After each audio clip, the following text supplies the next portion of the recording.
Hi, everyone. Welcome to our special event. This is titled Student Physician Wellness in the Present Era.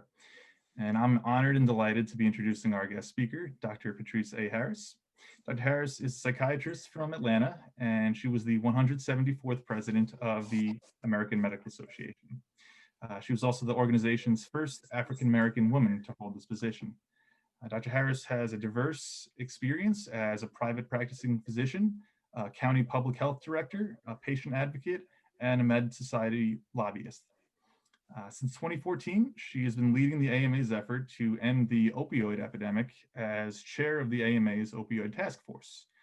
She's also been, or she has been, at the forefront of working with every state to eliminate barriers to treatment, to provide patients with access to affordable, non-opioid based pain care, and to fight the stigma faced by those suffering with substance use disorders.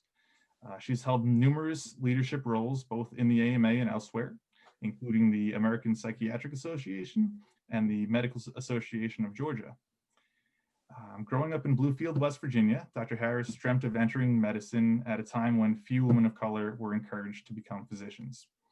She spent her formative years at West Virginia University, earning a BA in psychology, a master's in counseling psychology, and ultimately a medical degree. She continues in private practice today in Atlanta, and she is an adjunct assistant professor at both Emory University and Morehouse School of Medicine, both in Atlanta. And then I believe also she's a visiting professor at Columbia. Um, I'll let her go into that maybe. And lastly, yeah, she's a recognized expert in children's mental health and childhood trauma.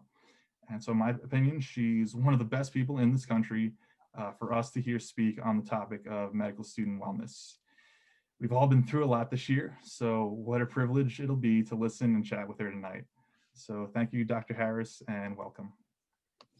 Well, thank you very much for having me. I always say yes to medical students. So when I was first elected president-elect, because for those of you who don't know the AMA politics, you are elected as president-elect. And I told the team that I wanted to always say yes to any invitation from medical students if I could possibly do it and had the time and didn't have any conflicts on my schedule. So I'm so honored to be here with you tonight and have this conversation.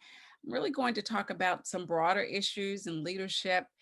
Been saying a lot, leadership matters, representation matters. And so medical students being engaged and involved matters. Your voice is important. There is no playbook. None of us have a playbook for what we are going through right now with all of the myriad issues that COVID-19 is bringing to the fore. And that's why it's so important for us to have these conversations and work through these challenges together, be solution focused, and make sure that we are consistent in our advocacy, both for ourselves as individuals, but for our profession and for our patients. I also want to give a quick shout out to MSSNY. Later on in my brief presentation, I'm going to talk for about 20 minutes or so about the AMA and some of the ways we're trying to lead on issues regarding wellness and burnout and other issues that we are facing right now. And one of those issues is health inequities in our country. And I will always be forever grateful to MSSNY, who put forth a resolution at the AMA asking us really broadly, I'm paraphrasing, it was specifically regarding health equity and a committee that we had commission on to end health disparities, but it was really elevating the importance of the AMA having what might be health equity 2.0. And so I'm so grateful for MSSNY for amplifying that issue. And I believe, yes, pushing us. I was chair of the board at that time, to really looking at what we were doing and how we were addressing these issues. And I've said so many times, I mean, I think we would have had a story to tell without our new Center for Health Equity, but our story is so powerful now, and boy, is it needed. Uh, and so COVID-19 has brought to fore issues around health inequities, issues around our crumbling, as some would say, non-existent public health structure, our lack of a mental health infrastructure in this country overall, and specifically when it comes to us as medical students and physicians. We seem to have a system that disincentivizes us even asking for help, raising these issues. That is slowly changing, and that's where leadership matters and representation matters and our voices matter. Oh, and I just see my fellow board member here, Tom, and it's such a wonderful pleasure to serve on the AMA board with him. And by the way, Frank and I go a long ways back, and so good to see him on the call.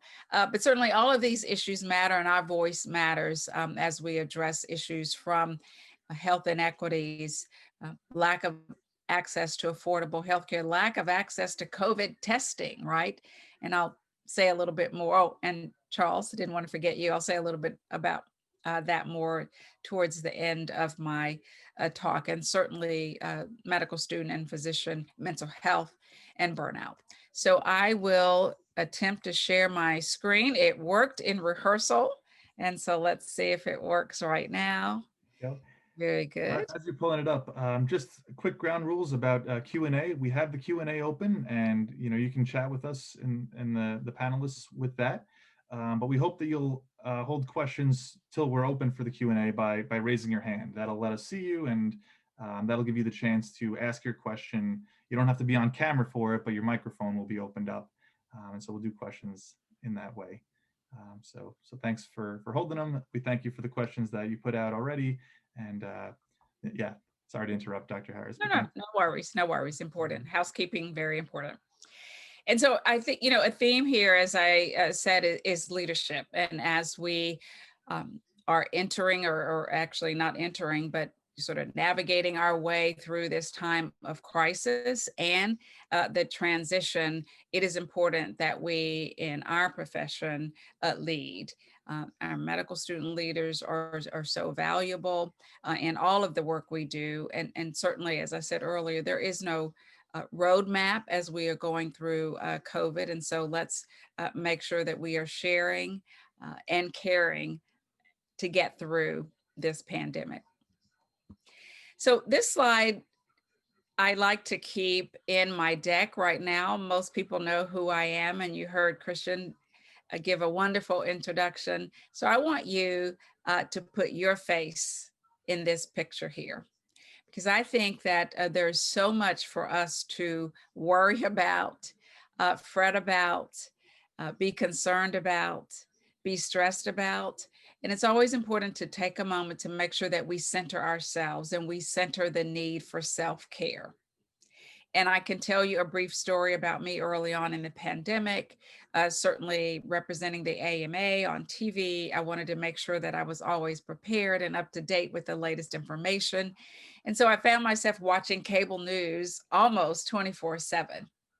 And I would even sometimes go to a studio, particularly early on before we had the shelter in place orders, and I would listen to cable news on satellite radio on the way to the studio.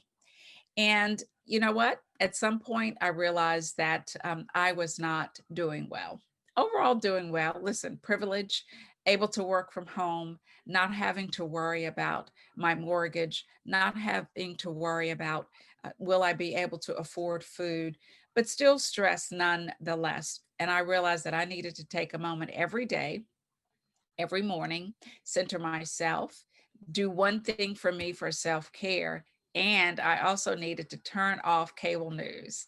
And so I did that. I made sure there were a couple of hours in the day where I watched HGTV. It has certainly been my friend.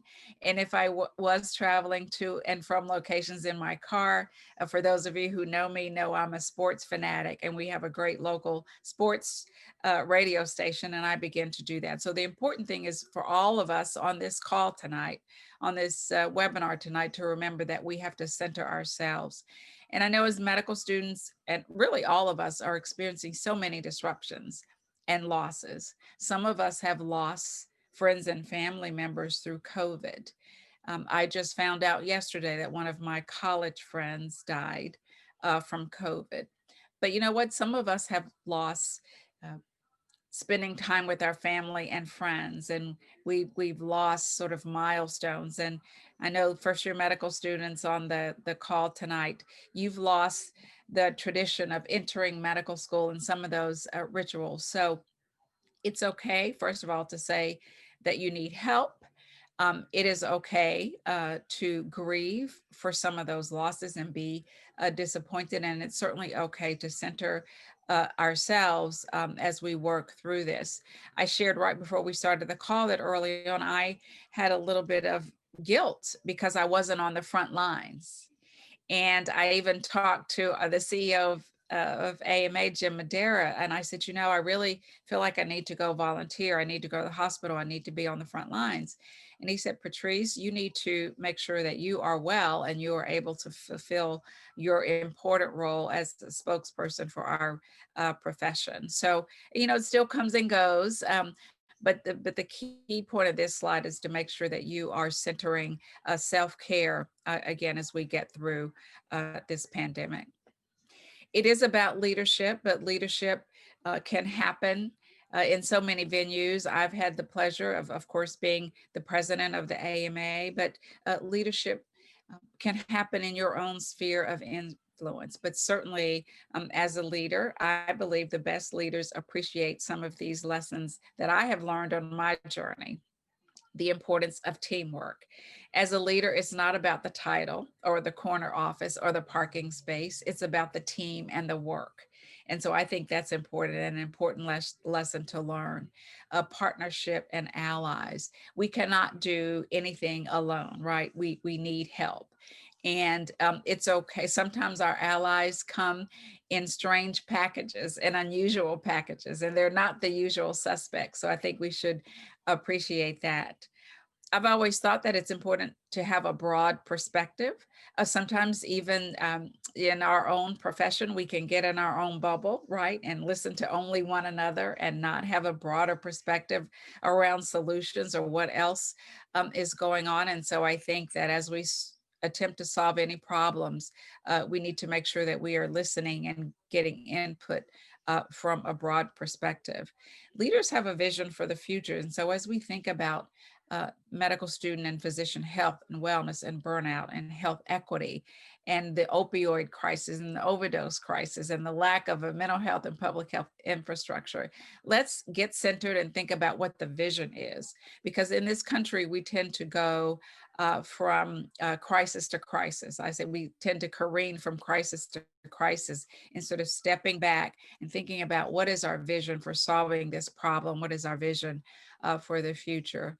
Advocacy is important. And yes, that's the big advocacy. That's working with administrations, that's working with Congress and our state legislatures, but that's also working at our medical schools, right? At our hospitals, at our institutions, in our own private practices to advocate for our profession, but also to advocate for our patients.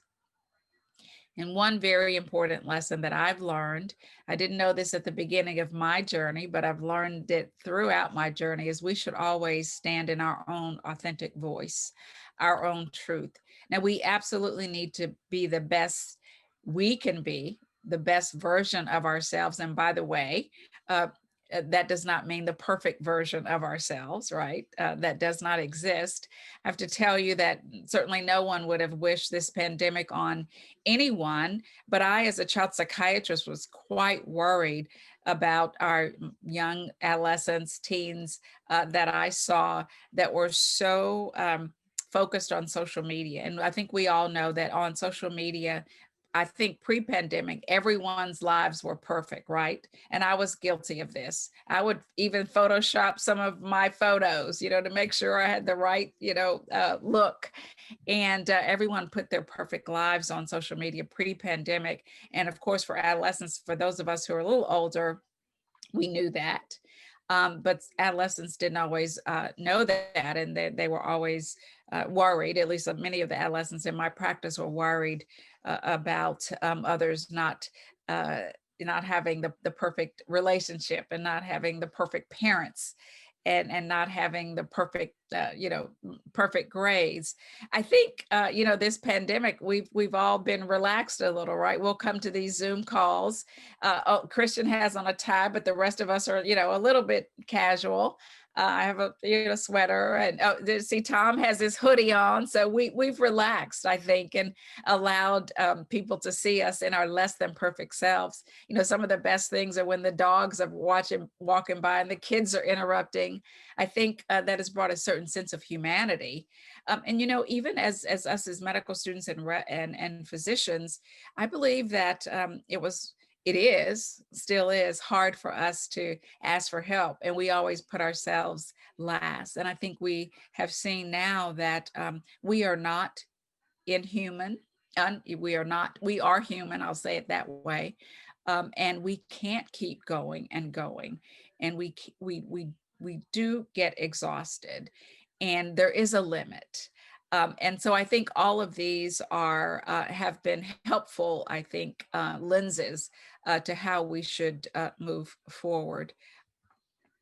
And so certainly the AMA has put a stake in the ground to be a leader on many issues. And I'll talk about wellness at the end, but really around COVID, we wanted to make sure that we were providing up-to-date evidence-based information. We were helping students and residents and physicians recover from disruptions in their training and their practices, making sure they had the PPE that they need, working to reduce obstacles that interfered in our ability to give the best care to our patients, and certainly to advocate for science-based, equitable policies. I had the opportunity to be out there in the media. I gave a speech at the very beginning, and I think we didn't even appreciate in April how much we were going to have to fight for those, for many, not everyone, to at least respect the science and the evidence and the facts. And our current president, Sue Bailey, has talked about,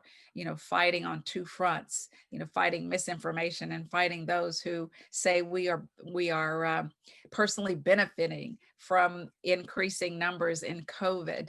That is something that I believe we never expected. At least we didn't expect the veracity of some of those arguments, but we still do what I said at the beginning of this call, or maybe before you got on, put one foot in front of the other and making sure we are leading on science and evidence and the facts.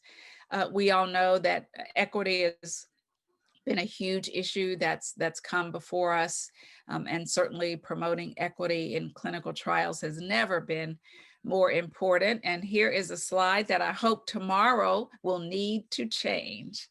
I think you all know this, and we are down to the wire here. And as you see at the end of the slide, we have no vaccines authorized, but I am going to predict that by this time tomorrow, we will be able to say at least we have one that has the EUA. And certainly we have been on our journey, and a lot of promise here. I am quite worried, and I know you all are, about the concerns that many have. And I know particularly in the Black community, we have vaccine hesitancy, and we have all the issues around misinformation and disinformation. So we are going to have to continue to lead on that issue, lead on health equity.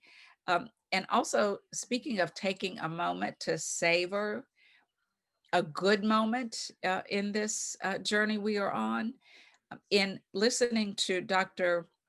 Marcella Nunez-Smith being introduced by the Biden-Harris administration the other day, she spoke with that platform, words that many of us on this call have spoken, but never have these words been spoken on this platform: equity, marginalized communities, social determinants of health. And so I think that we are in for continued conversation, again, diversity of opinion and thought, but at least elevating the issue that we have to appreciate that there are so many determinants of health, and we have to work with partners to address some of those issues. Physicians, medical students, we cannot do that alone. A lot of folks are talking about trauma and PTSD. Before COVID, we were at least having these conversations around the adverse childhood experiences. And now we will need to have these conversations around this country, right? And particularly around medical students and physicians, particularly those on the front lines. And unfortunately, you all had Dr. Lorna Breen, who died by suicide. And let's just, say that suicide is very complex. And I'm not saying we can draw a straight line from issues around COVID directly to her death by suicide. I happened to do a webinar with her brother and sister-in-law, which actually gave us the wonderful opportunity again to elevate physician health and wellness and the issue of suicide in medical students and physicians. Uh, Leadership in leading and addressing equity. And hopefully in June, you saw that the board pledged action on racism. And just this past November, the House passed policy, building on the policy passed again and spurred initially by MSSNY to create the Center for Health Equity. But we now have policy that racism is a public health issue. And so as we continue to work towards everyone having equitable access to affordable, meaningful health insurance, the AMA is committed to continuing on that path.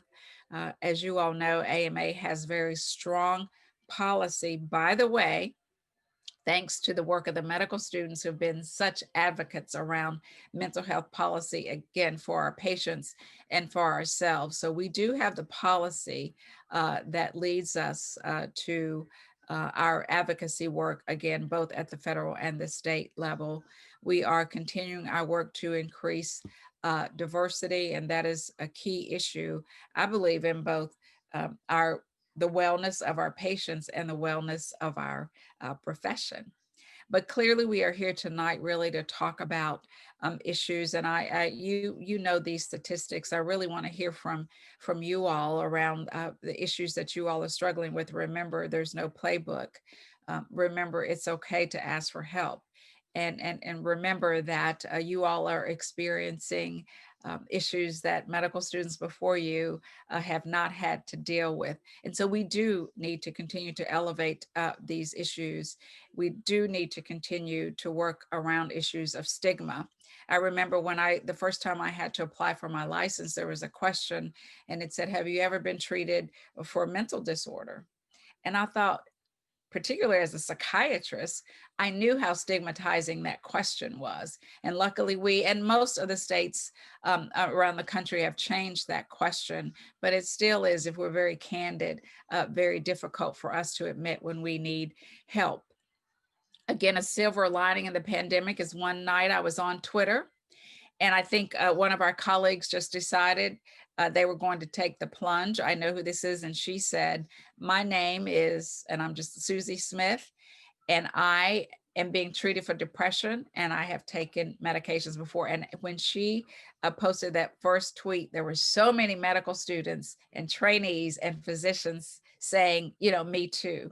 And I thought that was powerful, and that's a path forward, and us being able to talk about this, because we see the rise of physician burnout. We see the reasons why. They are many, but most of those reasons are systemic issues. And so at not having the PPE we need, worrying about putting our loved ones at risk. Remember early on, some physicians were writing wills, wondering about safely reopening practice.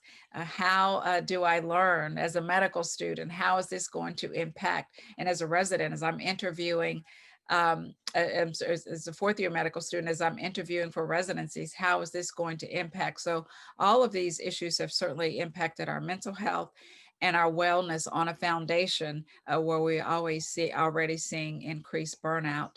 And certainly at the AMA, we have focused on systemic issues. If some of you remember, the original conversation was, oh, physicians and medical students, just get more sleep and eat healthy, nutritious meals and take care and do yoga and meditation and you'll be fine.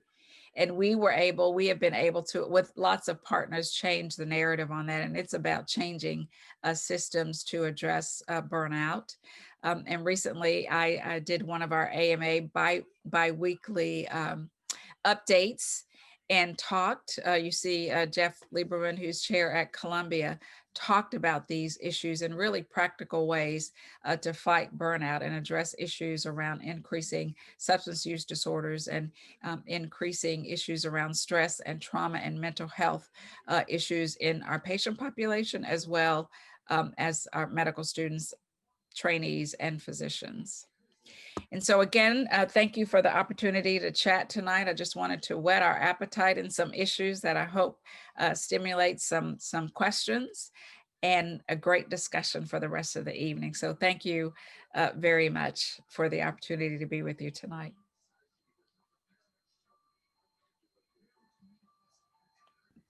Great. Yeah. Thank you so much. So now I'll be moderating the Q&A session. So we're first going to start with the questions that students submitted in the pre-registration link. So can Jessica Bendy from Tora please ask a question?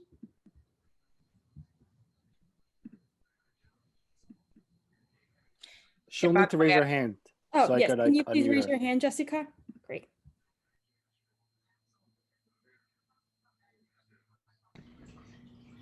Can you hear me? Yes. All right, I'm sorry for the cat fountain. I forgot to turn it off, so enjoy some relaxing trickling water, everybody. Love it. Thank you so much, Dr. Harris, for your presentation. It was really eye-opening, and I just got done with my finals, so it was really refreshing to get information and not be worried if I'm being tested on it. So my question was really more about how the AMA is going to support the medical students through COVID, not just emotionally and mentally, as I know that you guys have been putting out in your newsletters, but also thinking about the strange financial strains that has been put on each student to be in COVID medical school and what that entails. I know living in New York, we've had to make a lot of ifs and buts and make our budgets work in different ways so that we can stay safe but still continue to get our education. And if we're doing any work in the clinics, it's another fight to make sure we get enough PPE, et cetera. So I'm just wondering what the AMA has been thinking about that, and if there's even been a chance to think that far forward with everything going on.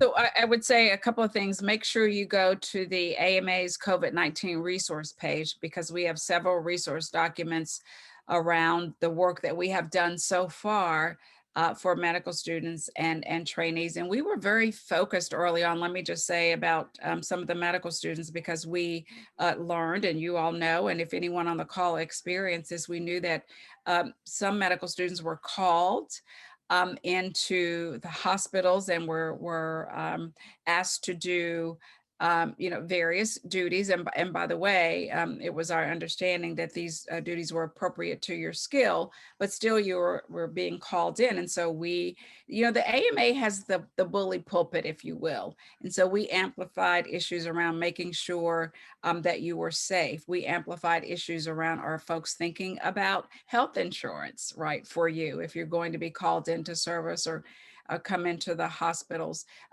Financial packages. And we, of course, have strong partnerships with ACGME, and we worked with them on solutions. Our Susan Skochalak, who leads our medical education team, was in constant contact with ACGME and LCME.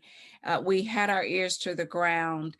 The medical student section, both the section leaders as well as the medical student representative, Blake Murphy, on the board, raised these issues. And where we could, we offered solutions, or Susan was in immediate contact with, again, ACGME. So I would tell you that we've always been, again, concerned about medical students, the transition, medical student debt, just many issues that you are addressing, that you are facing. And we will continue to keep our ears to the ground. I hope that you continue to let us know, either directly or through the medical student liaisons here. And then we use our bully pulpit, right? We use our bully pulpit to address those issues and take those issues to Congress if need be, to state legislatures if need be, to policymakers if need be, regarding again, ACGME and LCME. Thank you so very much for reminding us and also giving us a new way of looking at information so that we can continue to rock on in school and then make you guys proud once we're out of all of this. We know you will. Okay, so our next question will be Deepa from NYTCom. Please raise your hand, Deepa. Right, NYTCom represents. Just to interject, we're very pleased with the turnout from our two respective schools. Thanks for being here, especially, and to everybody else. Thank you for being here. All right, Deepa, you're up. Hi, can everyone hear me? We can. All right. First of all, thank you so much, Dr. Harris, for being here. I just had a quick question about sort of how you would recommend coping with all of the uncertainty. I think, with everything going on in the news, with the election, with, our status on vaccines, I ask this because, as a medical student, as medical students, we are still expected to perform at pre-COVID level when we are, still in a pandemic. And because, I've got a lot of friends and family asking me this question. Before it was, how do I treat a cold? And now it's, how do I deal with uncertainty? So, the question has definitely gotten tougher. So I'd love to hear your expertise on that. Well, I always say, and I think that's a considerable source of anxiety when we don't know what's around the corner, when there's huge issues around uncertainty. So I have said to my patients, and whenever I've talked about this issue, is the first thing is to recognize that we are not helpless, that there is something that each one of us can do. Now, it will be different, but there is something that each one of us could do. And so all of our routines were disrupted. And so what I tell folks is try to develop a new routine. It won't be the same routine, of course, but I think it's helpful to have a routine. You may be uncertain about what's going to happen with the vaccines, what's going to happen with COVID, but you can be certain about your new routine. Call on your usual coping mechanisms. That might be meditation, that might be prayer, that might be exercise. And I can tell you that I have put on, I believe, the COVID-15 because I have not been getting as much exercise. And some folks think, oh, we can't get to the gym now. And so what I've been trying to do is put on, my favorite, I was going to say album, but that would date me. And you all will absolutely know how old I am. The medical students may not even know what an album is, but put on your favorite music or song and just get some physical activity. Do try, to eat as healthily as you can. Certainly we are all snacking, but certainly want to watch that. Folks want to watch, increased intake of alcohol. We certainly want to make sure that we are getting as much sleep as we can and continuing some of those routines. It might be tempting, since maybe you don't have to get up as early in the morning as you used to, or you'll stay up a little longer, you'll, watch Netflix or something until 3 a.m. But again, that gets back to the point about, keeping routines, using your coping mechanisms that you, have used in the past, exercise, eating right, sleep, trying to get outside. And I realize I live in Georgia and I live in a cul-de-sac, and that's different than New York. And of course, but try to get outside when you can, even if it's walking around the block, wearing a mask. Again, that's how you can be in control, keeping your distance. And here's the most important thing. When you do find yourself unable to, continue to keep up your sort of daily responsibilities, your work responsibilities, your personal role responsibilities, it is absolutely okay to ask for help. And I encourage everyone to do that. Now, I hope some of the systems and some of the medical schools, and you can tell me if this is happening, are developing what I call pull support systems, so that folks don't have to ask for help. There's some routine, way every Friday at 10 o'clock, we're going to get together and talk about some of these issues, so you don't feel like you have to ask for help. There are some routinized way that folks can give feedback and share what's going on with them. So if that's not happening, maybe you can suggest that at your medical school or your institution. But the key thing is knowing that we are not helpless, even though there is a lot around us that is still uncertain. Thank you so much, Dr. Harris. Oh, let me just say, because we were talking about isolation before many of you got on the call, and that's certainly an issue. And you, of course, many of you don't have the opportunity to have that camaraderie and meeting folks in person. And that's another, I think, again, silver lining in this horrible tragedy is I think we now appreciate the value of human connection. And I have to say, I'm biased as a psychiatrist. But people were beginning to say, well, do we need to meet in person? This technology stuff is pretty good. Maybe we really don't need to meet. Maybe we really don't need to go to class. Maybe we really don't need to gather together. And so I think now people are realizing that again, and there's not an either or, they're hybrid models, because I think we're all learning that there's increased engagement on Zoom, right? More folks might attend meetings that didn't attend meetings before, but I think we all are missing that human touch. And I think that's been, again, a silver lining. And right now, when we can have that face-to-face human touch, we can take advantage of technology. Now, I will say this, maybe everyone on this call, obviously, we have to recognize that we are privileged. Everyone on this call has a data plan. You have access to internet. You have a cell phone, an iPad, or a laptop. Many of our patients and maybe some of our family members don't have that. And so, and a lot of seniors certainly didn't have data. I know my dad, and I realize this, I'm not generalizing. I know some 86-year-olds or more tech savvy than I am, but my dad is not.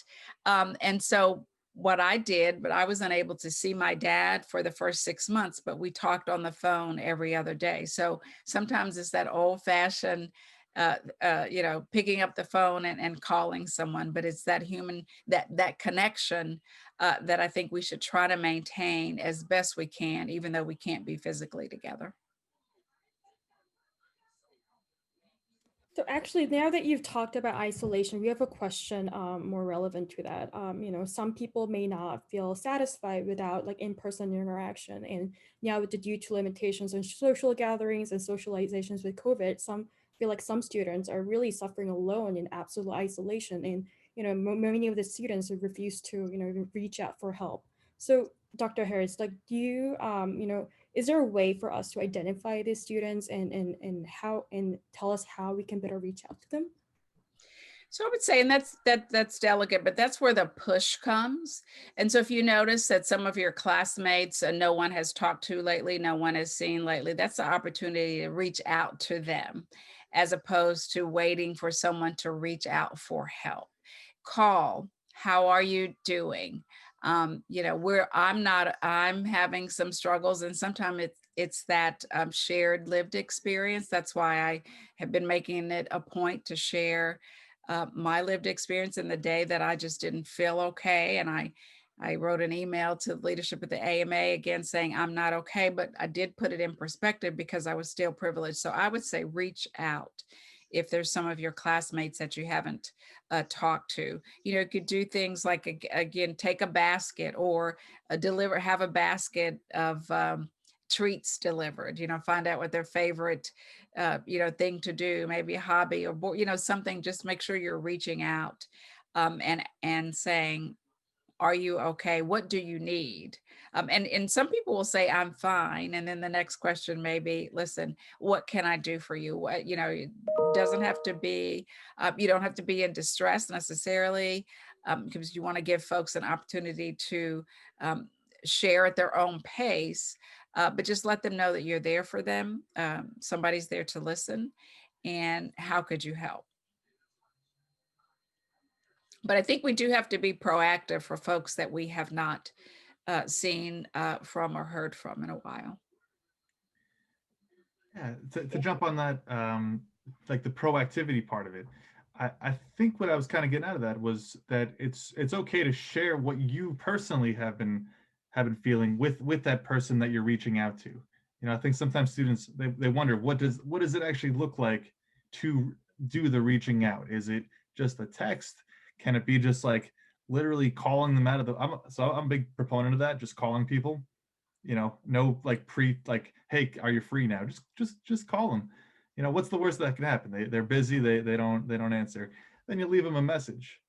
You know what? Who doesn't love to get a voice message? I know that, again, that's like something that's kind of gone today, but I feel like that's a great way to reach out to somebody, even if you don't converse directly right then and there, but to just leave a voice message so they hear your voice and then call you back. Would you agree, Dr. Harris?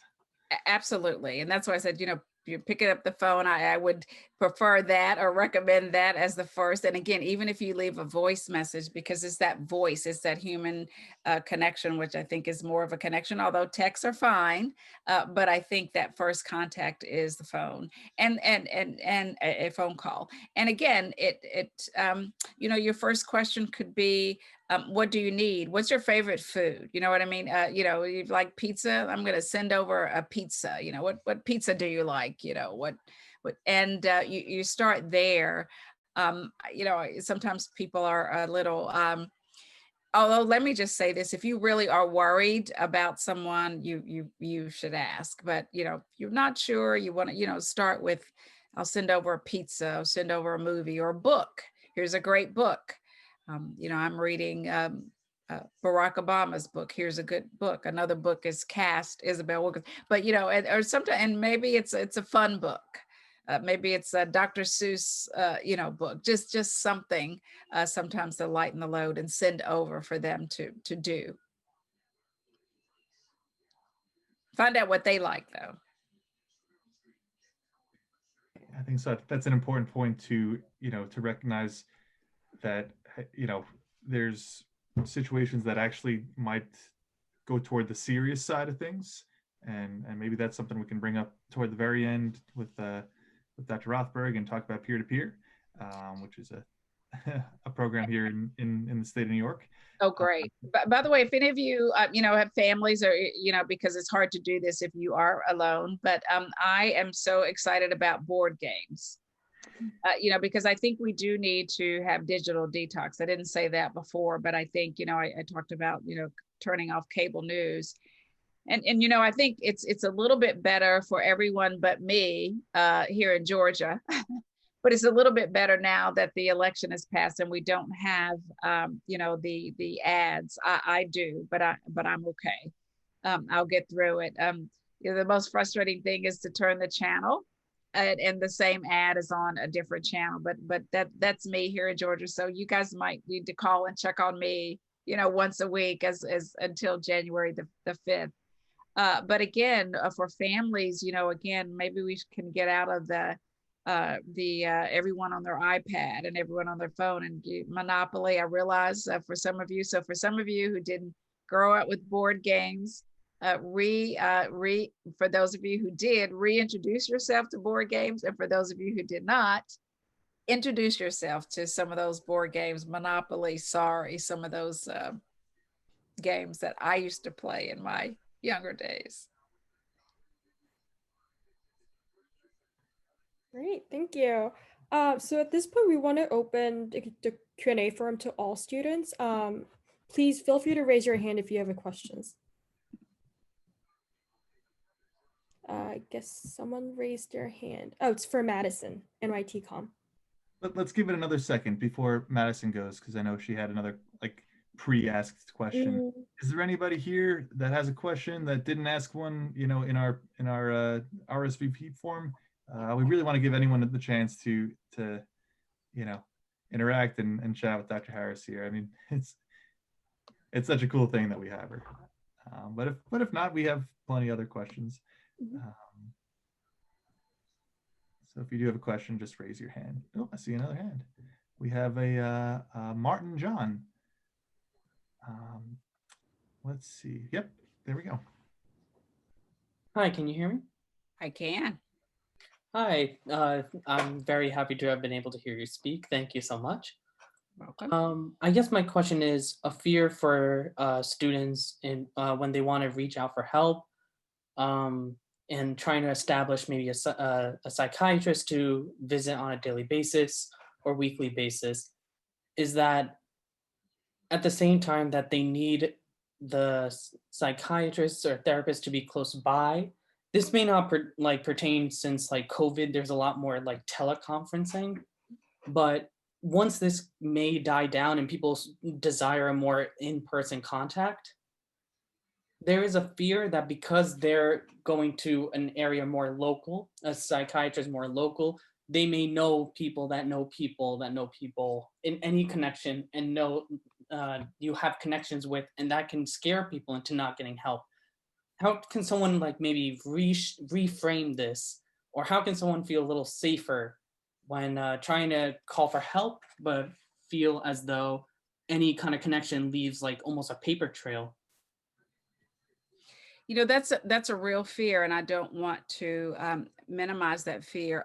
Unfortunately, we are in a much better place than we were 10 years ago. There's even more protections around privacy and confidentiality. Now, I might say, and I will have Frank maybe speak on this, because I think Frank sees a lot of professionals, and Tom and Charles also may have some suggestions for you there in New York. I guess I might, and as big as New York is, it's still sometimes a small professional community. But here's where I would, rely on your senior colleagues from New York to make some suggestions about where to go and how to navigate that. I just hope, and we're not there yet, but that's why I really try to routinize and normalize help seeking. And no, we're not there yet, but um, I hear you, and I agree with you that we are still in a period where we have to worry about, where people are sometimes worried about their attendings or their colleagues knowing that they are seeking help. But I do see a glimmer of hope, and I to me, that was that first a doctor, and by the way, I think it was Esther Chu who did this, so I think I see the tide turning here, and folks are more comfortable, but we are still on our journey on that. Again, that's where perhaps using telehealth does help. I mean, if someone is really, really worried that seeing someone in New York, they just don't want to do that, that's where you could see someone, and not New York City, but maybe see a psychiatrist in upstate New York. But I want my New York colleagues to talk more about that for you guys in New York.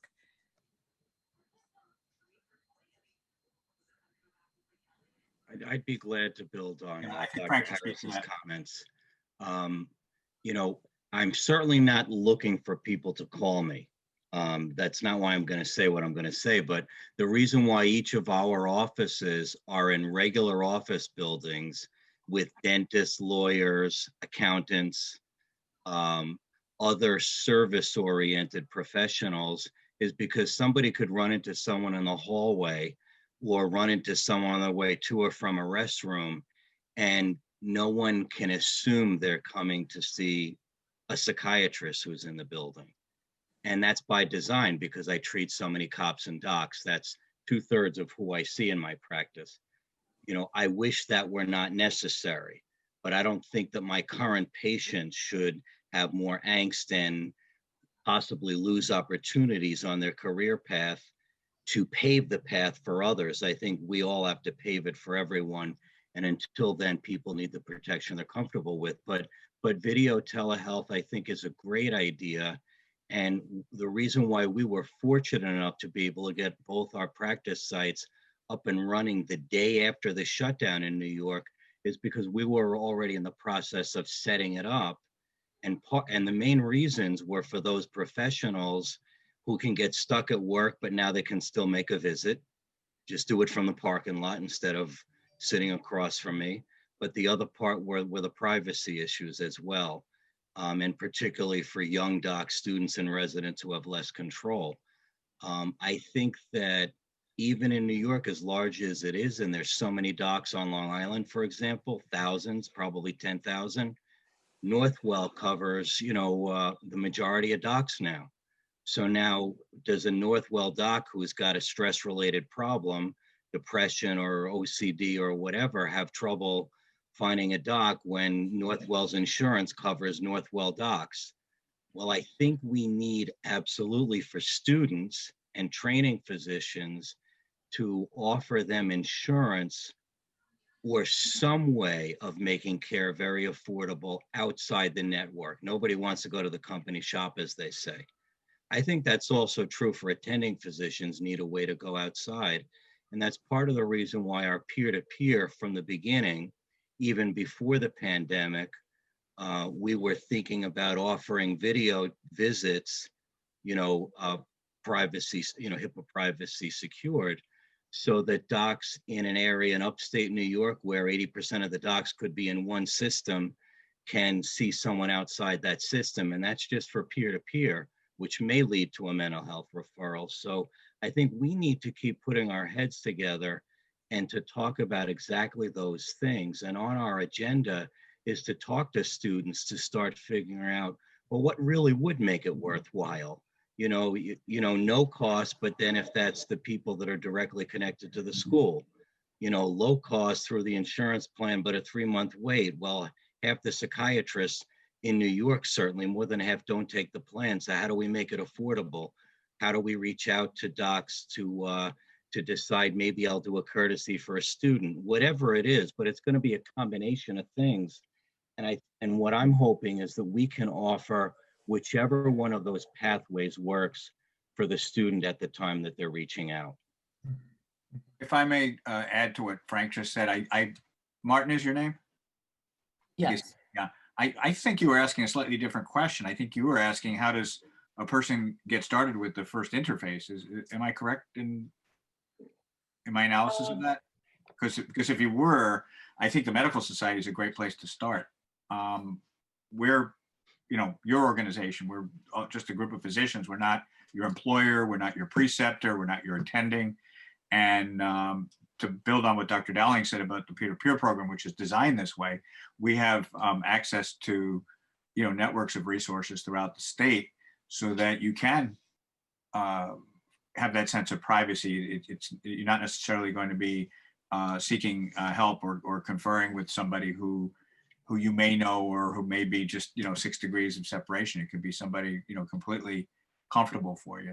If that was your question, I would like to answer it that way. The Medical Society could be a great resource and an anonymous resource. And I hope again that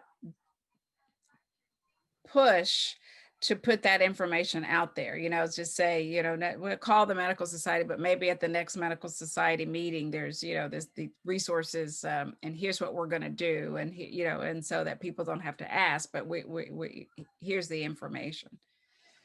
The other thing I think we need to work on is to continue to destigmatize treatment of mental illness and acknowledge that, we're human. A significant number of us through our professional careers will go through issues.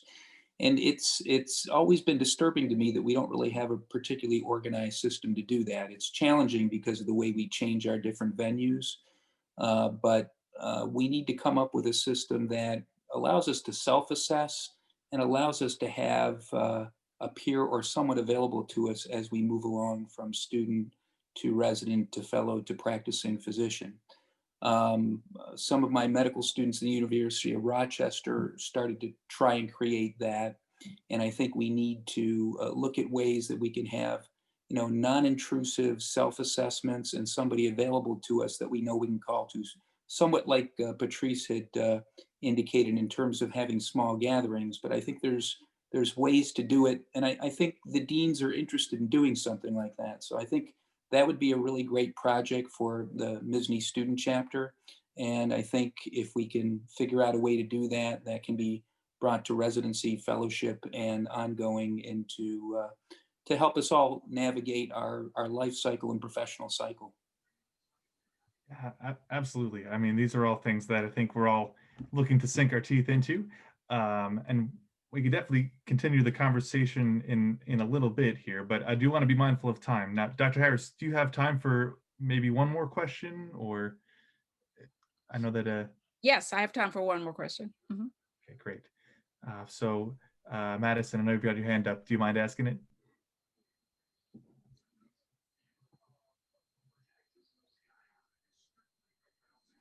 Wait, can you hear me? Yes. Okay, sorry, I wasn't muted. Hi, Dr. Harris. Hi. Madison Savetti, OMS1 at NYITCom. My question for you is, I know Zoom's great. Yesterday, I think I had 4 or 5 Zoom calls, and it keeps us connected, but at the same time, I know myself and my colleagues feel fatigued. How do you suggest combating that Zoom fatigue to be able to stay connected, but also not exhausted by the end of the day? And I think, that's just like sometimes we have to turn off cable news. And so now sometimes these Zoom meetings are not by our own design, right? I think I've had 8 Zoom meetings today, and this is the only one that, is sort of by my design. The rest of them were other meetings that someone else had, requested that I attend, but it's all good work and fun work. So tomorrow, and you to the degree that you can control it, you space your Zoom meetings out. One thing that I learned for a minute there, I would agree to a meeting from 3 to 4 and 4 to 5 and 5 to 6. And so what I've done now is make sure when I can, there's 30 minutes between meetings. And in between each meeting, I try to, walk around my house. I try to walk outside, walk around my cul-de-sac if I can. I try to make sure that I have enough water and stay hydrated. And lately I've been trying to stand. And so I don't, if any of you have any standing desk, and you don't have to have a standing desk. To the side here, I have a bookshelf. And so sometimes I'll put the laptop up on a higher shelf so I can stand because sitting, as much as we probably are doing now with all these Zoom calls is not healthy. So when you can control it, make sure you have enough space between calls that you can do something else. Stand. I've seen people, Willarda, one of our current fellow board members, Tom's and I, she walks on her treadmill during our meetings, during our AMA board meetings. She'll say, I got 6.5 miles in, during the morning's board meeting. So if you have, a treadmill, and you can, in some meetings, you don't have to be on camera. It's okay if you're just listening. So turn off the video and, get on your treadmill. So I think those are the things that we can do, and try to actually maybe have some Zoom calls that are fun. Like if you're, having a cocktail hour or beer or wine hour with your friend. So the Zoom is not all about business. So those are just a few things that I'm doing to help with that Zoom fatigue. But I would give anything to be in New York with you all, right now in person. And we'll get back there. We'll get back there. But until then, we have to try to manage as best we can. Thank you so much. That's great. That's all great. I love the walking on the treadmill. That's fantastic. Wow, definitely. Well, mindful of the time, Dr. Harris, especially what you just mentioned. You've been on Zoom all day, so we definitely won't hold it against you if now is the time to go. As a parting question, could you just briefly chat about what comes next for you? Yes, as I'm immediate past president. I'm still on the board, but that tenure will end in June. And I am very fortunate and blessed in that several opportunities are coming my way. One you will probably hear about in the next week or so, because it's going to be an exciting, I hope, development in making sure that testing is accessible to everyone. I think, and you all experienced this early on in New York, that testing sites were sometimes in neighborhoods and locations where not everyone could get there, or if you here in Georgia, where we are in love with our cars, they had drive-in sites, but what if you didn't have a car? So I've been working with some entrepreneurs and tech folks on that. So stay tuned. I've also accepted a couple of corporate board positions. One is a bank board, which is nothing to do with healthcare. So I'm learning about finance. I know nothing. If anyone wants to give me a primer on finance and banking, I'm learning as much as I can. And you know what? I think that's always important. We're used to the concept of lifelong learning in our profession, but I would encourage everyone to commit to learn something outside of our profession, right? And it doesn't have to be a hobby or craft or something, because sometimes we spend so much of our time in the medical world and with our work that we forget that we should also, make sure we're learning about. And for instance, I really think that this election and some things are really encouraging us to learn more about government and civics and not necessarily politics, but really how our government should function and how we can play a role in a functioning government where there is a marketplace of ideas. I'm really bullish on a marketplace of ideas and folks coming together with different perspectives to solve problems. No one has the market cornered on information. And so that's why it's so important that we commit to intergenerational learning. I know sometimes us old codgers think we know everything, but I always say, listen, we need to learn from our younger colleagues. And hopefully you all feel that there's some wisdom gained in learning from us. So those are just some broad generalities or what I'm going to do next. You heard about Columbia. I'm now visiting a professor at Columbia working on issues actually and supporting them with Department of Psychiatry and thinking about diversity, equity, and inclusion and how we can look at that from a perspective of academic institutions and leading institutions. And so those are just a few of the things that I'm involved in.